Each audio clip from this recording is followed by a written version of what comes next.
Guys मैं रवि एक बार फिर से स्वागत करता हूं आपका अपना यूट्यूब चैनल साइंस गुरु रवि में। गाइज आज की इस वीडियो में हम पढ़ने वाले हैं अंड जनन के बारे में, oogenesis के बारे में। परिपक्व अंडाणु के निर्माण की क्रिया को अंड जनन की क्रिया कहा जाता है। यानी कि इस वीडियो में हम ये देखने वाले हैं कि किस तरीके से अंडाणु का निर्माण होता है महिलाओं में। गाइज हम चैप्टर पढ़ रहे थे भैया रिप्रोडक्टिव सिस्टम, रिप्रोडक्टिव सिस्टम अर्थात जनन तंत्र। और बेटा इस जनन तंत्र की लगभग 5 क्लास कंप्लीट हो चुकी है। अगर आपने इससे पहले की ये क्लास नहीं देखी है तो आपको नीचे लिंक डिस्क्रिप्शन में मिल जाएगा, आप जाकर चेकआउट कर सकते हैं। गाइज सबसे पहले हमने जाना इस चैप्टर में कि जनन क्या होता है, जनन क्या है। फिर भैया जनन 2 चरणों में पूर्ण होता था। एक तो था अलैंगिक जनन, तो इसमें हमने अलैंगिक जनन के बारे में जाना, अलैंगिक जनन की विधियां पढ़ी। और भैया दूसरे में हमने लैंगिक जनन के बारे में जाना, किन किन जीवों में लैंगिक जनन की क्रिया होती है और किन किन जीवों में अलैंगिक जनन की क्रिया होती है। उसके बाद में गाइज हमने पढ़ा नर जनन तंत्र के बारे में, मेल रिप्रोडक्टिव सिस्टम के बारे में। उसके बाद में हमने पढ़ा मादा जनन तंत्र के बारे में। और गाइज मादा जनन तंत्र में ही आता है स्तन ग्रंथियां। तो लास्ट क्लास में हमने पढ़ा था भैया स्तन ग्रंथियों के बारे में। किसके बारे में? स्तन ग्रंथियों के बारे में। गाइज इससे पहले कि अगर आपने ये क्लासें नहीं देखी है तो मैं फिर कहता हूँ आपको नीचे लिंक डिस्क्रिप्शन में मिल जाएगा, आप जाकर चेकआउट कर सकते हैं। पूरी एनसीईआरटी पढ़ा रहा हूँ। इतनी बात क्लियर है। गाइज आज के इस वीडियो में हम पढ़ने वाले हैं भैया अंड जनन के बारे में, अंड जनन के बारे में। इसे इंग्लिश में कहा जाता है oogenesis। जेनेसिस का मतलब होता है निर्माण करना। तो भैया अब होता क्या है, बात आती है ये अंड जनन होता क्या है। तो मैं आपको बता दूं अंडाणु के निर्माण की क्रिया ही अंड जनन कहलाती है। यह आपसे आपके प्रतियोगी परीक्षाओं में भी पूछा जाता है कि भैया अंडाणु के निर्माण की प्रक्रिया क्या कहलाती है। तो क्या कहलाती है भैया? अंड जनन oogenesis कहलाती है। तो मैं यहाँ पे परिभाषा लिख देता हूं, ध्यान से समझना। परिपक्व अंडाणु के निर्माण की प्रक्रिया, परिपक्व अंडाणु के निर्माण की क्रिया क्या कहलाती है भैया? अंड जनन कहलाती है, oogenesis कहलाती है। बोलो भैया, मैंने क्या कहा? परिपक्व अंडाणु के निर्माण की क्रिया क्या कहलाती है? अंड जनन कहलाती है। अब बात आती है बेटा कि ये जो अंडाणु है इस अंडाणु का निर्माण कहाँ होता है। तो मैं आपको बता दूं बेटा अंडाणु का निर्माण होता है अंडाशय में। कहाँ पे होता है भैया? अंडाशय में होता है। और अंडाशय की संख्या होती है 1 जोड़ी, यानी कि बेटा इसकी संख्या हो गई 2। तो एक बार हम किसका डायग्राम बनाते हैं? मादा जनन तंत्र का डायग्राम बनाते हैं, फीमेल रिप्रोडक्टिव सिस्टम का डायग्राम बनाते हैं, जिससे आपको समझ में आ जाएगा कि अंडाशय कहाँ होता है। वैसे मैंने पहले बता रखा है लेकिन एक बार और बता देता हूँ। देखिए बेटा जो गर्भाशय होता है उसका आकार उल्टे नाशपति के समान होता है। कैसा दिखाई देता है? जैसे उल्टी नाशपति हो ऐसे दिखाई देता है, कुछ इस तरीके से। तो ये क्या है आपका?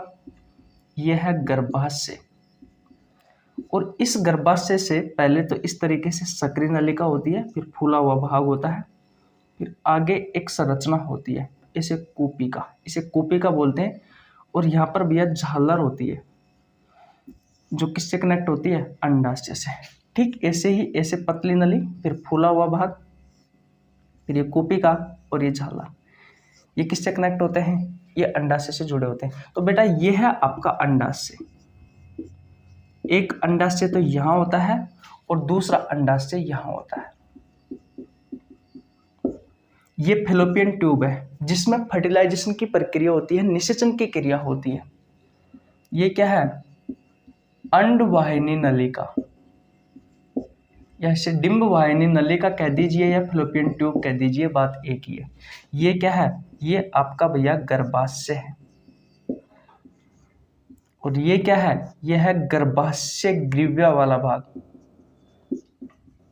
और भैया यहाँ पर क्या होती है? यहाँ पर होती है भैया आपकी योनि, से आप वेजाइना कहते हो।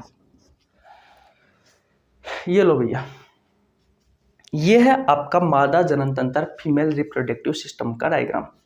तो मैंने आपको बताया कि अंडाणु का निर्माण कहाँ होता है? अंडाशय में होता है। और अंडाशय एक जोड़ी होते हैं, यानी कि संख्या में 2 होते हैं, एक ये रहा और एक ये रहा। इन्हीं अंडाशयों में बेटा अंडाणु का निर्माण होता है। बेटा इसके अंदर 2 भाग होते हैं। ये ले बेटा आपका क्या हो गया? ये क्या है? ये है आपका अंडाशय। इसमें एक भाग होता है, ये वाला भाग तो हो गया भैया मेडुला। और इस मेडुला वाले भाग में क्या होती है? रक्त वाहिनी होती है। क्या होती है? रक्त वाहिनी होती है। और ये बाकी का बचा हुआ जो भाग होता है ये होता है भैया कोर्टेक्स। और इस कोर्टेक्स वाले भाग में क्या होती है? अंडपुट्टिका होती है। तो किसका निर्माण करती है? जो भैया अंडाणु का निर्माण करती है। और इसमें कोशिका भी होती है, पहले कोशिका होती है फिर ये पुट्टिका बनती है, वो अब आपको हम आगे पढ़ाएंगे। लेकिन अभी आपको ये समझना है कि एक भाग होता है इसका मेडुला, अंदर वाला भाग जिसमें रक्त वाहिनी होती है। बाहर वाला जो भाग होता है बेटा वो होता है कोर्टेक्स। इसमें अंडपुट्टिका होती है। ये अंडपुट्टिका ही किसका निर्माण करती है? अंडाणु का निर्माण करती है। तो पहले तो आप ये बताओ ओवरऑल आपको ये कहानी समझ में आई या नहीं आई। हम पढ़ रहे हैं गाइज आज की इस वीडियो में अंडजनन के बारे में, oogenesis के बारे में। क्या होता है ये अंडजनन? मैंने कहा कि परिपक्व अंडाणु के निर्माण की क्रिया अंडजनन कहलाती है। ये जो अंडाणु होता है बेटा, इस अंडाणु का निर्माण होता है अंडाशय में। और अंडाशय एक जोड़ी होता है, यानी कि इसकी संख्या 2 होती है, एक ये रहा एक ये रहा। इसके भी 2 भाग होते हैं, एक होता है मेडुला वाला भाग, एक होता है कोर्टेक्स वाला भाग। मेडुला वाले भाग में ब्लड वेसल्स होती है, यानी कि रक्त वाहिनी होती है। और भैया कोर्टेक्स वाले भाग में अंडपुट्टिका होती है जो अंडाणु का निर्माण करती है। अब बेटा शुरुआत से बात करते हैं कि किस तरीके से भैया अंडाणु का निर्माण होता है। तो मैं आपको ओवरऑल एक चीज बता देता हूं बेटा कि जो पुरुष होते हैं, जो नर होते हैं, जो मेल होते हैं, उसमें भी शुक्राणु के निर्माण की क्रिया के बारे में अगली क्लासों में हम पढ़ने वाले हैं। मैं आपको बता दूं बेटा, जो शुक्राणु का निर्माण होता है वो होता है भैया किशोर अवस्था के पश्चात। कब होता है? किशोर अवस्था के पश्चात होता है। यानी कि किशोर अवस्था कब स्टार्ट होती है भैया? 13 से 14 साल में। भाई जब लड़का 13 से 14 वर्ष का हो जाता है तब लड़कों में किशोर अवस्था स्टार्ट होती है, लड़कियों में 11 से 13 वर्ष की उम्र में स्टार्ट हो जाती है। तो भैया किशोर अवस्था के समय लड़कों में शुक्राणु का निर्माण होना स्टार्ट हो जाता है। लेकिन बेटा लड़कियों में ऐसा नहीं होता। लड़कियों में कब से भैया अंडाणु का निर्माण की प्रक्रिया स्टार्ट हो जाती है? तो मैं आपको बता दूं, जब वो भ्रूणीय अवस्था में होती है, यानी कि जन्म से पहले जब वो मां के पेट में होती है, तब से ही भैया उनमें अंडाणु के निर्माण की प्रक्रिया स्टार्ट हो जाती है। इतनी बात क्लियर है? ऐसा क्यों होता है? क्योंकि हाइपोथैलेमस जो होता है भैया, जो आपके ब्रेन में होता है, हाइपोथैलेमस एक अंतःस्रावी ग्रंथि है।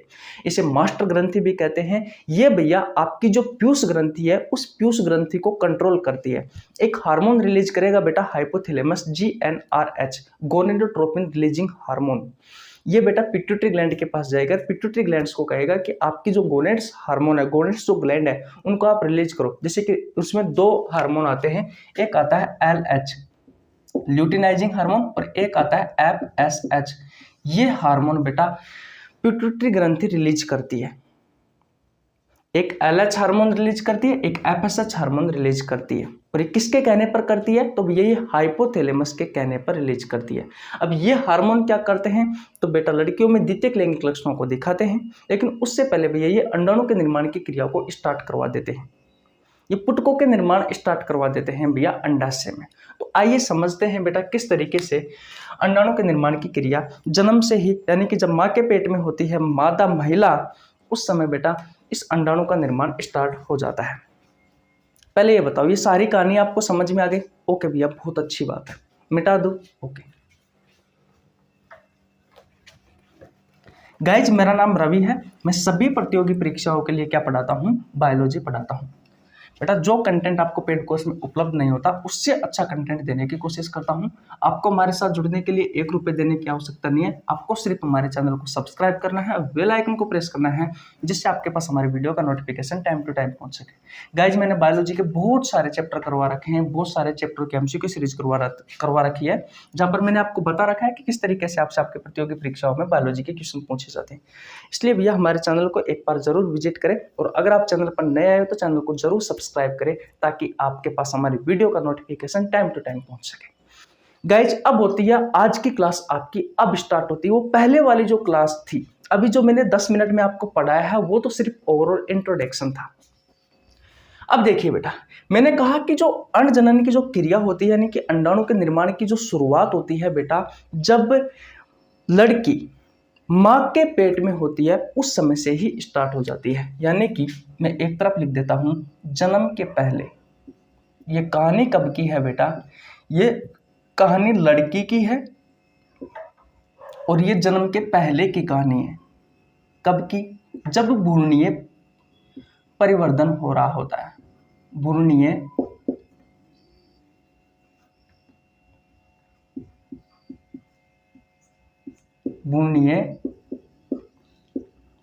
परिवर्धन हो रहा होता है, यानी कि जब भ्रूण का विकास हो रहा होता है उस समय की बेटा हम आपको कहानी बताएंगे। ठीक है, आपका जो अंडाशय होता है बेटा, इस अंडाशय में कौन सी कोशिका होती है? इस अंडाशय में अंडजननी कोशिका होती है। आपके अंडाशय में कौन सी कोशिका होती है? आपके अंडाशय में अंडजननी कोशिका होती है, जो भैया सबसे पहले अंडाणुओं के निर्माण में सहायक होती है। मैंने क्या कहा कि ये कहानी है भैया जन्म के पहले की, जब लड़की मां के पेट में भ्रूणीय अवस्था में है, यानी कि जब भ्रूण का विकास हो रहा होता है उस समय की है। तो उस समय भैया थोड़ा बहुत अंडाशय का निर्माण हो जाता है। और अंडाशय में कौन सी कोशिका है? अंडाशय में है भैया अंडजननी कोशिका। और बेटा इस अंडजननी कोशिका में, इस मां के पेट में ही, इस भ्रूणीय अवस्था में ही भैया समसूत्री विभाजन होता है। किसमें? इस अंडजननी कोशिका में समसूत्री विभाजन होता है। और समसूत्री विभाजन के तहत किसका निर्माण होता है? प्राथमिक अंडक का निर्माण होता है। अब बेटा यहां पर जो प्राथमिक अंडक है ये भैया मिलियंस में होते हैं। 1 मिलियन में 10 लाख होता है, यानी कि भैया ये लाखों करोड़ों में होते हैं। कौन? जहां पर ये जो प्राथमिक अंडक। अब वापिस क्या होगा भैया? वापिस प्राथमिक अंडक में अर्धसूत्री प्रथम विभाजन होगा। और भैया इसकी प्रोफेज फर्स्ट, अर्धसूत्री भी 2 होता है, एक होता है अर्धसूत्री फर्स्ट, एक होता है अर्धसूत्री सेकंड। तो अर्धसूत्री प्रथम विभाजन का प्रोफेज फर्स्ट की डिप्लोटिन प्रावस्था डिप्लोटिन अवस्था चल ही रही होती है, तो भैया बच्ची का जन्म हो जाता है, जिसके कारण भैया यह विभाजन रुक जाता है। बोलो भैया, इतनी कहानी आपको समझ में आई या नहीं आई? ये कहानी आपको समझ में आई या नहीं है? गाइज ये जो मैंने आपको कहानी लिखी है अभी तक, ये भैया मां के पेट की कहानी है, जन्म के पहले की कहानी है एक लड़की की, जो बेटा अभी भ्रूणीय अवस्था में है, भ्रूण का विकास हो रहा होता है उस समय की है। तो भैया अंडाशय होता है जब लड़की मां के पेट में होती है, तो उस अंडाशय में अंडजननी कोशिका होती है। इन अंडजननी कोशिकाओं में समसूत्री विभाजन होता है, जिसके तहत भैया प्राथमिक अंडक का निर्माण होता है। ये प्राथमिक अंडक जो होते हैं बेटा, ये मिलियंस की संख्या में होते हैं। फिर भैया इस प्राथमिक अंडक का इस भ्रूणीय अवस्था में ही अर्धसूत्री प्रथम विभाजन होता है, और इसकी प्रोफेज फर्स्ट और डिप्लोटिन प्रावस्था चल ही रही होती है, और भैया बच्चे का जन्म हो जाता है, लड़की का जन्म हो जाता है, और भैया ये विभाजन यहाँ का यहाँ ही रुक जाता है। अब ये कब तक रुकेगा बेटा? जब तक रुकेगा जब तक ये 11 से 13 वर्ष की उम्र में ना आ जाए ये लड़की। यानी कि 11 से 13 वर्ष की जो उम्र होती है वो किशोर अवस्था की उम्र होती है। वो भैया किशोर अवस्था की उम्र होती है। यानी कि ये जो विभाजन है भैया, ये अर्धसूत्री प्रथम विभाजन है, ये कब तक रुकेगा? जब तक बेटा लड़की किशोर अवस्था में ना आ जाए तब तक। अब भैया तब तक तो रुक जाएगा, लेकिन ये जो प्राथमिक अंडक है भैया, ये शांत नहीं बैठेगा। अब ये क्या करेगा वो देखिए। तो ये है भैया आपका अंडाशय। क्या है? अंडाशय। और यहां पर कौन सा भाग है? यहां पर है भैया मेडुला, जिसमें क्या है? रक्त वाहिनी है भैया। और ये वाला भाग क्या है? ये वाला भाग है कोर्टेक्स वाला भाग। अब होता क्या है बेटा, जैसे ही इस लड़के का जन्म होता है तो ये मिलियंस की संख्या में जो प्राथमिक अंडक होते हैं बेटा, ये भैया धीरे धीरे धीरे धीरे नष्ट होने लग जाते हैं। और भैया ये कितने बचते हैं? ये बचते हैं बेटा 60 से 80 हजार बचते हैं। कितने बचते हैं? 60 से 80 हजार बचते हैं। तो भैया जैसे ही मान लीजिए ये है आपका प्राथमिक अंडक, तो जन्म हो गया है कि नहीं है? एक तरफ भैया प्राथमिक अंडक नष्ट होने स्टार्ट हो जाते हैं और लास्ट एंड फाइनली कितने बचते हैं? 60 से 80 हजार बचते हैं। अब जन्म होने के पश्चात ये विभाजन की जो प्रक्रिया थी, अर्धसूत्री प्रथम विभाजन, ये तो रुक जाता है। लेकिन भैया, और ये कब स्टार्ट होगा? 11 से 13 वर्ष की उम्र में स्टार्ट होगा। लेकिन अब ये प्राथमिक अंडक क्या करता है भैया, अंडाशय के अंदर ये जो प्राथमिक अंडक होते हैं ना, इस कोर्टेक्स वाले भाग में क्या होते हैं? छोटे छोटे नुमा ऐसे छोटी छोटी सी क्या होती है? कणिकामय कोशिका होती है। बहुत सारी कणिकामय कोशिका होती है। तो इन कणिकामय कोशिकाओं को भैया ये अपने चारों ओर ले आता है। वैसे ये कणिकामय कोशिका बेटा इसके चारों ओर, किसके? इस प्राथमिक अंडक के। ये क्या है? यह है भैया प्राथमिक अंडक। और इस प्राथमिक अंडक के चारों ओर आ जाती है। और बेटा ये जो संरचना तैयार होती है, कौन सी? ये वाली। ये तो क्या है? ये तो है प्राथमिक अंडक। ठीक है। और इस प्राथमिक अंडक के चारों ओर किसने लेयर बना ली भैया? ऐसे बहुत सारी इसके चारों ओर लिपट जाती है। कौन? ये कणिकामय कोशिका। ये कणिकामय कोशिका, ये कणिकामय कोशिका। और बेटा ये जो संरचना बन के तैयार हुई है, ये जो संरचना बन के तैयार हुई है, ये कहलाती है भैया प्राथमिक पुटक। क्या कहलाती है? प्राथमिक पुटक कहलाती है। बोलो, इतनी कहानी आपको समझ में आई या नहीं है? अब होता क्या है बेटा, इस प्राथमिक पुटक से द्वितीयक पुटक का निर्माण होता है। इसमें क्या होता है बेटा, ये जो कणिका में जो कोशिका होती है, इसमें भैया विभाजन हो जाता है। इसमें विभाजन हो जाता है, जिससे क्या होता है बेटा, ये क्या है? ये है भैया प्राथमिक अंडक। दिख तो रहा है ना आपको? ये क्या है? प्राथमिक अंडक। और बेटा प्राथमिक अंडक जो है, अब ये जब ये जो प्राथमिक पुटक द्वितीयक पुटक में बदलेगा, तो प्राथमिक अंडक के चारों ओर बेटा ये जो कणिका में कोशिका थी, इसमें भैया बहुत सारा विभाजन होता है, जिससे क्या होता है, इनकी संख्या भैया बहुत ज्यादा हो जाती है। तो इसके चारों ओर ये बहुत अधिक संख्या में आ जाती है। और साथ ही साथ में क्या होता है, एक परत का निर्माण होता है बेटा। इस परत को कहा जाता है भैया थीकल परत। इस परत को क्या कहा जाता है? इस परत को कहा जाता है थीकल परत। इस परत को क्या कहा जाता है? थीकल परत कहा जाता है। और बेटा ये जो संरचना बन करके तैयार हुई है, इस संरचना को कहा जाता है भैया द्वितीयक पुटक। इस संरचना को कहा जाता है द्वितीयक पुटक। बोलो, यहां तक बात क्लियर? अब बेटा ये जो द्वितीयक पुटक का जैसे ही निर्माण हुआ बेटा, उस समय तक ये जो लड़की है, उस लड़की की क्या आ जाती है भैया? किशोर अवस्था आ जाती है। क्या आ जाती है? किशोर अवस्था आ जाती है। पहले तो ये बताओ आपको यहां तक की कहानी समझ में आई या नहीं आई? एक बार और रिवीजन करवाते हैं, लेकिन उससे पहले अगर आपने स्क्रीनशॉट नहीं लिया है तो स्क्रीनशॉट ले लीजिए। ले लिया स्क्रीनशॉट? ओके भैया, देखिए भैया हम बात कर रहे हैं कि किस तरीके से अंडाणु का निर्माण होता है। जब लड़की जन्म से पहले की बात है, भ्रूणीय परिवर्धन अवस्था में होती है, यानी कि भ्रूण का विकास हो रहा होता है, उस समय भैया इसके अंडाशय में, जब ये मां के पेट में होती है, उस समय इसके अंडाशय में भैया अण्डजन्य कोशिकाएं होती है। इसके अंडाशय में कौन सी कोशिकाएं होती है? अण्डजन्य कोशिकाएं होती है।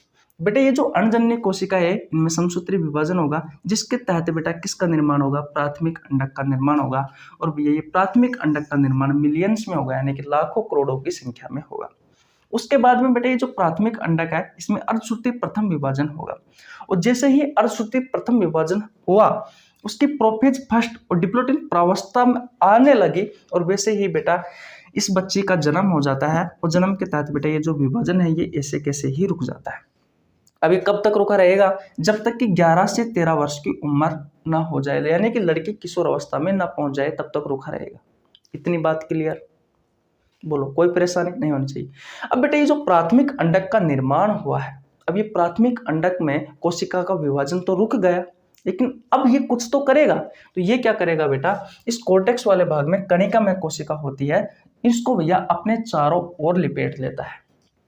तो ये हो गया बेटा आपका प्राथमिक अंडक, और इसके चारों ओर कौन लिपटी हुई है, ये भैया कणिका में कोशिका लिपटी हुई है, और इस संरचना को कहा जाता है प्राथमिक पुटक। और इस प्राथमिक पुटक से ही द्वितीयक पुटक का निर्माण होता है। कैसे, ये जो प्राथमिक अंडक होता है बेटा ये तो ऐसे कैसे ही होता है। अब ये जो कणिका में कोशिका होती है, इस कणिका में कोशिकाओं में विभाजन होता है भैया, जिसके तहत ये बहुत सारी बन जाती है, और भैया इस प्राथमिक अंडक के चारों ओर हो जाती है, और इसके ऊपर एक परत का निर्माण आ जाता है बेटा, और उस परत को कहा जाता है थिकल परत। उस परत को क्या कहा जाता है, थिकल परत कहा जाता है। जो संरचना तैयार होती है उस संरचना को कहा जाता है द्वितीयक पुटक। और बेटा जैसे ही द्वितीयक पुटक का निर्माण हुआ, और बेटा जो लड़की है वो भैया किशोर अवस्था में आ जाएगी, यानी कि जब से जन्म हुआ है बच्ची का, जब से बच्ची का जन्म हुआ है, जन्म से लेकर के बेटा किशोर अवस्था तक की ये कहानी है। जन्म से लेकर के किशोर अवस्था तक बेटा इसमें प्राथमिक पुटक का निर्माण होगा और द्वितीयक पुटक का निर्माण होगा। बोलो, जब बच्ची में भ्रूण का विकास हो रहा था, यानी माँ के पेट में जब बच्ची का भ्रूण का विकास हो रहा था बेटा, उस समय से लेकर के जब तक जन्म हुआ तब तक तो ये कहानी होती है, और जन्म से लेकर के किशोर अवस्था तक ये कहानी होती है। इतनी बात क्लियर है? आपको समझ में आई या नहीं आई भाई? नहीं आई है तो बता दीजिए। बहुत अच्छे से बताया, ज़्यादा कुछ कठिन नहीं है, मानता हूँ थोड़ा बहुत प्रोसेस है, लेकिन इतना भी नहीं है कि आपको समझ में ना आए। और अपन तो फिर बिल्कुल आसान भाषा में पढ़ाते हैं, आसान भाषा में बताते हैं। अरे भाई मैं कोई टीचर थोड़ी ना हूँ, मैं तो आपका भाई हूँ जो आपको गाइड कर रहा हूँ। थोड़ा बहुत मेरे पास नॉलेज है, ज़्यादा तो है नहीं है, जो मैं आपके साथ शेयर कर रहा हूँ, और कुछ नहीं है भैया। हकीकत तो ये है। ले लिया स्क्रीनशॉट? ओके भैया, अब मैं मिटा देता हूँ। ये वाला भाग मिट गया भैया, ये वाला भाग मिट गया। अब बेटा जैसे ही किशोर अवस्था स्टार्ट हुई, भाई जैसे ही किशोर अवस्था स्टार्ट हुई, जैसे ही किशोर अवस्था स्टार्ट हुई तो उस समय क्या होता है बेटा ये जो प्राथमिक अंडक था, ये जो प्राथमिक अंडक था ये वाला, इसका निर्माण हुआ था। और इस प्राथमिक अंडक में क्या हो रहा था, अर्धसूत्री प्रथम विभाजन हो रहा था। तो बेटा अर्धसूत्री प्रथम विभाजन होगा अब किशोर अवस्था के पश्चात।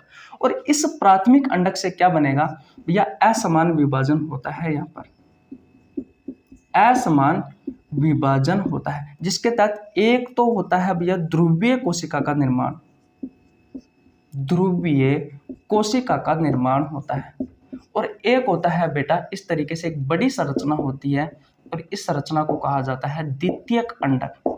एक होता है बेटा द्वितीयक अंडक का निर्माण। और मैं आपको बता दूं बेटा, आगे जाकर ये द्वितीयक अंडक ही भैया किसका निर्माण करेगा, अंडाणु का निर्माण करेगा। अब बात आती है कि भैया इनमें असमान विभाजन क्यों हुआ। बेटा जो द्वितीयक अंडक है यह आगे जाके अंडाणु का निर्माण करेगा, और अंडाणु और शुक्राणु आपस में जब मिलेंगे, अंडाणु और शुक्राणु जब आपस में मिलेंगे तो युग्मनज में जाइगोट का निर्माण होगा। युग्मनज में जाइगोट का निर्माण होगा, और बेटा यही मानव जीवन की पहली कोशिका होती है। तो भैया इसी से ही तो बच्चा बनेगा, तो इसको अधिक पोषण की आवश्यकता होती है, इसलिए भैया यहाँ पर असमान विभाजन होता है। प्राथमिक अंडक है भैया द्विगुणित कोशिका होती है, और ये भैया द्वितीयक अंडक एनगुणित कोशिका है, और ध्रुवीय ये भी अगुणित कोशिका है। इतनी बात क्लियर है? किसी को कोई परेशानी नहीं होनी चाहिए। अब बेटा जैसे ही द्वितीयक अंडक का निर्माण हुआ तो बेटा ये जो द्वितीयक पुटक की जो संरचना है ये किस में बदल जाएगी बेटा, ये बदल जाएगी तृतीयक पुटक में। इसमें क्या होता है बेटा, ये जो द्वितीयक अंडक है ये प्राथमिक अंडक की जगह पे द्वितीयक अंडक आ जाता है। ये तो क्या है बेटा, ये तो है भैया आपका द्वितीयक अंडक। भाई प्राथमिक अंडक था, किशोर अवस्था आ गई, इसमें अर्धसूत्री प्रथम विभाजन कंप्लीट हुआ जिसमें ध्रुवीय कोशिका का निर्माण हुआ, द्वितीयक अंडक का निर्माण हुआ। तो अब ये जो प्राथमिक अंडक है इसकी जगह पर आ जाएगा द्वितीयक अंडक। ठीक है, इसके चारों ओर क्या है, इसके चारों ओर बेटा कणिकामय कोशिकाओं का आवरण है, यानी कि कणिकामय कोशिका इसके चारों ओर होती है। ठीक है, अब बेटा इस संरचना में क्या होता है, एक खाली जगह होती है बेटा गुहा, इस गुहा का निर्माण होता है। ये जो खाली जगह है गुहा, इसे कहा जाता है एंट्रम। इसे क्या कहा जाता है, एंट्रम कहा जाता है। और भैया ये जो थीकल परत है अब ये दो भागों में बदल जाती है। कितने भागों में बेटा, दो भागों में बदल जाती है। एक तो ये परत हो गई जो मैं छोटी छोटी बना रहा हूं, और एक बेटा बड़ी परत बना देता हूं ताकि आपको अच्छे से समझ में आ सके कि भैया ये तो है बाहर वाली, तो इसे तो कहा जाता है थीकल एस्टर्ना, और ये है अंदर वाली परत, इसे कहा जाता है भैया थीकल एंटरना। क्या कहा जाता है, थीकल एंटरना अंदर वाली को, और बाहर वाली को कहा जाता है थीकल एस्टर्ना। अब ये जो संरचना बनकर के तैयार हुई है ये होता है भैया तृतीयक पुटक। ये क्या है, ये संरचना होती है बेटा तृतीयक पुटक की।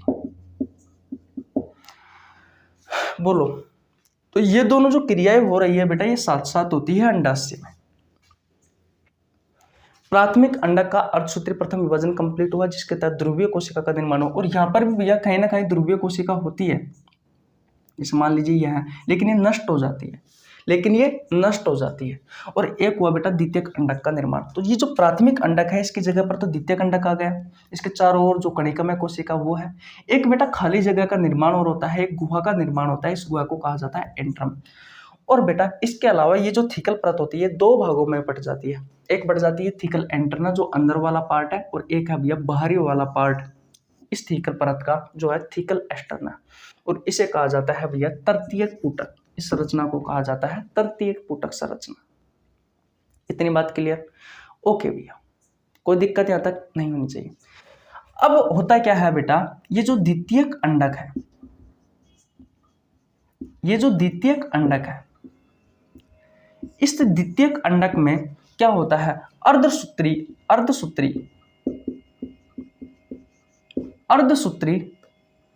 द्वितीयक विभाजन होता है। अर्धसूत्री, भाई प्राथमिक विभाजन तो कंप्लीट हो गया, द्वितीय विभाजन होता है। अब ये जो द्वितीयक विभाजन होना स्टार्ट होता है, इसकी भैया मेटाफेज स्टार्ट होती है, और मेटाफेज में ही भैया ये विभाजन रुक जाता है। ये मेटाफेज में ही रुक जाता है। अर्धसूत्री सेकंड विभाजन स्टार्ट होता है, लेकिन भैया ये मेटाफेज अवस्था में ही रुक जाता है। अब भैया क्यों रुक जाता है, तो बेटा ये जो द्वितीयक अंडक है, अगर यही द्वितीयक अंडक ही क्या होता है, अंडाणु होता है। मैं आपको बता दूं यही अंडाणु होता है हमारा।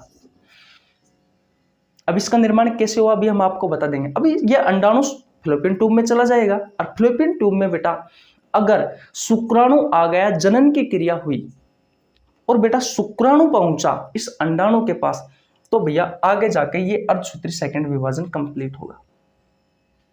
ये अर्धसूत्री सेकंड विभाजन बेटा कंप्लीट होगा। किसी को कोई परेशानी?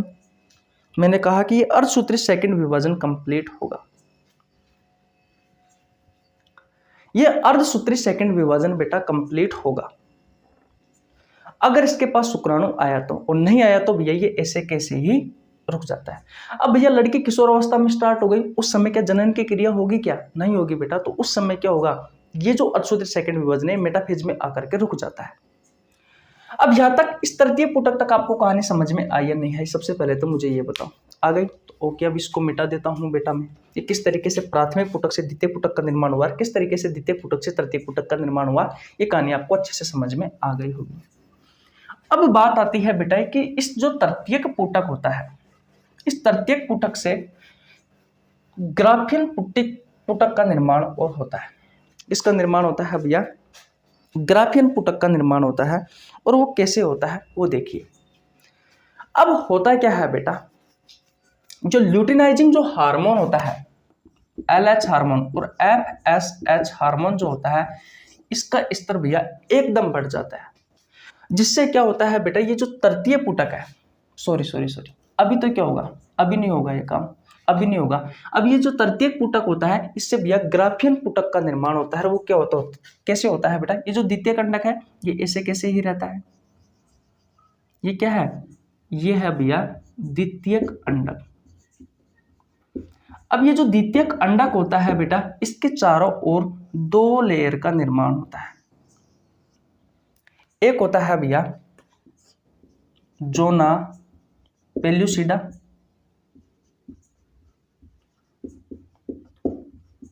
और एक होता है भैया, ये अंदर वाली है जोना पेल्यूसिडा तो, और जो बाहर वाली है वो है भैया कोरोना रेडिएटा। कोरोना रेडिएटा क्या दिखाई दे रही है क्या आपको? हाँ, जो अंदर वाली परत है वो तो है जोना पेल्यूसिडा, और जो बाहर वाली परत है वो है भैया कोरोना रेडिएटा। बोलो मैंने क्या कहा? अब तृतीय पुटक से ग्राफियन पुटक का निर्माण हो रहा है, जिसमें क्या होता है, द्वितीय अंडक ऐसे कैसे ही रहता है, और इस द्वितीय अंडक के चारों ओर किसका निर्माण हो जाता है, 2 परतों का निर्माण हो जाता है, जिसमें से एक है जोना पेल्यूसिडा और दूसरी है भैया कोरोना रेडिएटा। कोई दिक्कत यहाँ तक नहीं होनी चाहिए। अब बेटा इसके चारों ओर क्या होगा, कणिका में जो कोशिकाएं होती है उनका आवरण आ जाएगा, और उसके आवरण के बाद में बेटा ये हो गई हमारी खाली जगह। और इस खाली जगह को, इस गुहा को क्या कहा जाता है, इस गुहा को कहा जाता है एंट्रम। क्या कहा जाता है? एंट्रम कहा जाता है। कोई दिक्कत नहीं होनी चाहिए। इसके चारों ओर बेटा 2 परतें थी, एक तो थी थीकल परत, ये दोनों ही थीकल परत का है, एक तो है थीकल एंटरना और एक है थीकल एक्सटर्ना। तो जो अंदर वाली है बेटा, इसे तो कहेंगे हम थीकल इंटरना, थीकल इंटरना, और बाहर वाले को हम कहेंगे थीकल एक्सटर्ना। अब बताओ भैया, और ये जो संरचना होती है ये होती है भैया ग्राफियन पुटिका। ये जो संरचना बनकर के तैयार हुई है, इस संरचना को कहा जाता है भैया ग्राफियन पुटिका। ये किससे बनती है? तृतीयक पुटक से बनती है भैया। बोलो किसी को कोई परेशानी? अभी एक बार और रिवीजन करवाएंगे, कोई दिक्कत नहीं, अभी आपको समझ में नहीं आ रहा तो। अब ये जो ग्राफियन पुटिका होती है बेटा, ये आपस में ये बिल्कुल एकदम में फटती है। क्यों फटती है? क्योंकि भैया जो LH हार्मोन है और जो FSH हार्मोन है, इसका स्तर एकदम में बढ़ जाता है, जिसके कारण भैया ये ग्राफियन पुटिका बिल्कुल फट जाती है। और फट करके भैया ये जो द्वितीयक अंडक है, ये क्या है, ये द्वितीयक अंडक है, ये द्वितीयक अंडक कहाँ पहुंच जाता है भैया, ये द्वितीयक अंडक ये फट जाती है भैया, ये ग्राफियन पुटिका। और ये जो द्वितीयक अंडक है ये कहाँ पहुंच जाता है, ये पहुंच जाता है बेटा फैलोपियन ट्यूब में, फैलोपियन ट्यूब में, यानी कि अंडवाहिनी नलिका में पहुंच जाता है। और भैया ग्राफियन पुटिका का फटकर और इस द्वितीयक अंडक का फैलोपियन नलिका में, फैलोपियन ट्यूब में या अंडवाहिनी नलिका में पहुंचना ही क्या कहलाता है? अंडोत्सर्ग कहलाता है। क्या कहलाता है? अंडोत्सर्ग कहलाता है। और बेटा फिर ये जो द्वितीयक अंडक होता है यही आपका अंडाणु होता है। अगर शुक्राणु आ गया तो इसमें फर्टिलाइजेशन की प्रक्रिया हो जाएगी, निषेचन की प्रक्रिया हो जाएगी। तो बेटा इस तरीके से जो आपका अंडाणु है, इस अंडाणु का निर्माण होता है जब लड़की भ्रूणी अवस्था में होती है, माँ के पेट में होती है उस समय में। और बेटा ये यहाँ तक आकर के भैया इस जगह पर आकर के ये खत्म होता है। बोलो हाँ, थोड़ा जटिल है बेटा, लेकिन मैंने आपको बहुत इजी वे में समझाने की कोशिश की है। अगर आपको वीडियो अच्छी लगी है, दम वाली बात लगी है बेटा, तो वीडियो को लाइक कर दीजिए, आपके छोटे भाई के लिए एक प्यारा सा कमेंट कर दीजिए। और भैया अगर चैनल पर नया तो चैनल को सब्सक्राइब कर लेना। एक बार और रिवीजन करवाता हूँ। अब बेटा क्या होता है, किशोर अवस्था में आ गया।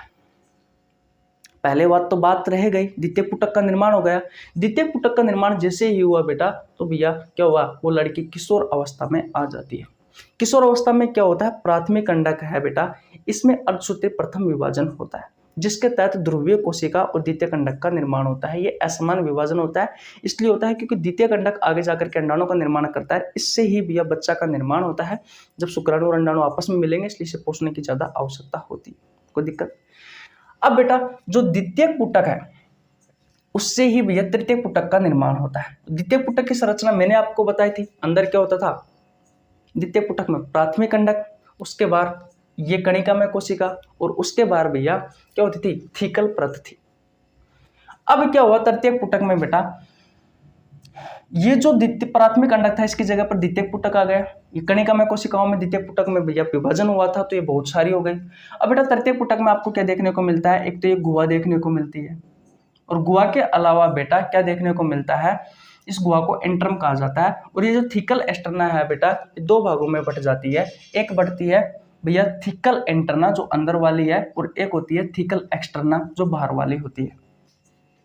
ठीक है, उस ये संरचना बेटा तृतीय पुटक कहलाएगी। तृतीय पुटक से ही किसका निर्माण होता है, ग्राफियन पुटक पुटिका का निर्माण होता है, जिसमें कुछ नहीं होता बेटा, सिर्फ ये जो दो लेयर है, ये द्वितीय कंडक के ऊपर की जो दो लेयर है, इन दो लेयरों का निर्माण होता है। एक है बेटा जोना पेलुसिडा और दूसरी है कोरोना रेडिएटा। फिर बेटा LH और FSH हार्मोन का स्तर जैसे ही बढ़ेगा, और बेटा ये ग्राफियन पुटिका फट जाएगी। फट करके भी ये द्वितीयक अंडक होता है, ये फिलिपियन ट्यूब यानी कि अंडवाहिनी नलिका के पास पहुंच जाता है। और बेटा इस प्रक्रिया को कहा जाता है अंडोत्सर्ग की क्रिया कहा जाता है। और अगर वहां पे शुक्राणु आ जाता है, तो भैया फर्टिलाइजेशन की प्रक्रिया हो जाती है फ्लोपियन ट्यूब में। इसलिए आपसे आपकी प्रतियोगी परीक्षाओं में क्वेश्चन पूछा जाता है कि फर्टिलाइजेशन की प्रक्रिया, निषेचन की प्रक्रिया कहाँ संपन्न होती है, तो कहाँ संपन्न होती है, फ्लोपियन ट्यूब में संपन्न होती है भैया। ठीक है, तो कुछ इस तरीके से भैया इसका निर्माण होता है, द्वितीय कंडक का, अंडाणु का निर्माण होता है। तो आशा करता हूं ये कहानी आपको बहुत अच्छे से समझ में आ गई होगी। ये अंडजनन की क्रिया, oogenesis की क्रिया आपको बहुत अच्छे से समझ में आ गई होगी। अगर आ गई है तो वीडियो को लाइक कर दीजिए, आपके छोटे भाई के लिए एक प्यारा सा कमेंट कर दीजिए, चैनल पर नए तो चैनल को सब्सक्राइब कर लेना, बेल आइकन को प्रेस कर लेना, जिससे आपके पास हमारी वीडियो का नोटिफिकेशन टाइम टू टाइम पहुंच सके। मिलते हैं गाइस नेक्स्ट वीडियो में, तब तक के लिए जय हिंद, जय भारत, राम राम।